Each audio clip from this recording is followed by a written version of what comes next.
Hey guys, it's Brian again with another ceiling fan video featuring Tori, the fan man. I'll send a link for his channel at the bottom of the video.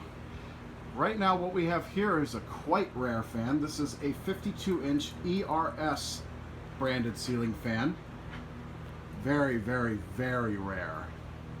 These were made in Wooster, Ohio back in the early 1980s. They use a universal stack motor similar to a K55 with a rubber flywheel, as you can see. It's got a lighted housing, and if you can see inside the motor housing there, it's got this kind of a squirrel cage thing that goes over the motor to keep it cool. Something that you really don't see. Very, very cool. And all of the components for the switch to run the fan are inside this lower canopy here, including the reverse switch on top. That is not the original upper canopy, but it might as well be. It looks like it was original. I thought it was. You know, honestly, I wouldn't be surprised if they put something other than the standard canopy that I've seen. I mean, that's kind of a hard to find part. So, love these blade irons. It kind of reminds me of like a trident. Don't mind them spinning. Yeah, it's just being moved by all the other fans that are in here, which I'll get individual videos of eventually. Hell, you might as well video the whole thing at some point. Pretty much, yeah. Someone at some point put this light kit on it. I don't think this is an actual ERS light kit. I think somebody jerry-rigged it. But basically how the fan works is you've got the side pull chain here as the light, and then the middle is for both the up light and the fan speeds. It's a variable speed fan with a cardboard box control in the upper switch housing. So there's a rod that goes right through the stationary shaft and all the way up into that switch housing, or sorry, lower canopy, and turns a cardboard box control. And there's also a pull chain for the uplight in that, you know, I'll put pictures of all of this design at the end of the video, but this is the weirdest fan I've ever seen in my life. So we're gonna go ahead and turn it on for you, show you how it works. So you turn that knob there, and it starts the motor with the variable speed. That would be about high. And this one wobbles quite a bit, so I don't want to turn it on high. I don't want Nate to freak out.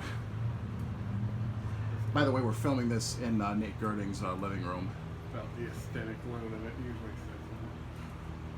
Gotta love that red sideband. That is so cool. Such a cool fan. And I actually have two of these in my collection. One of them is antique brass like this with a white sideband, and the other one is a polished brass with like brown, amber, and white glass.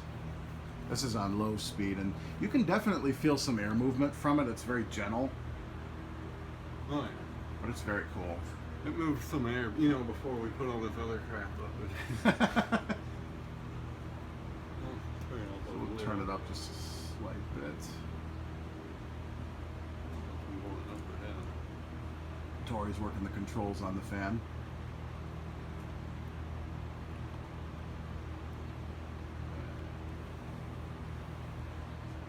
It's a little bit higher, I think. Really interesting fan, honestly. Yeah, honestly, out of every fan that I've ever seen in my life, this has got to be the weirdest design.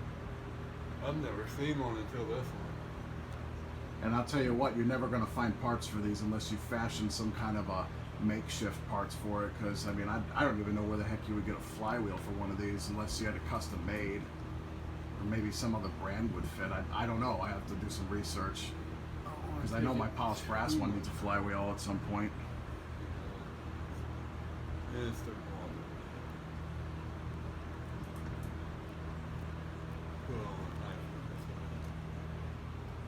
Yeah, it's definitely got a pretty nasty wobble to it. And O-double-F spelled. Yeah, go ahead and shut that off. I don't know if we're going to be able to do an effective spin down on this one because of the other fans blowing all these, you know, blowing air everywhere, but I think I'm going to end the video on this note. That's a 52-inch ERS ceiling fan. Hope you guys enjoyed. Keep watching. More videos to come.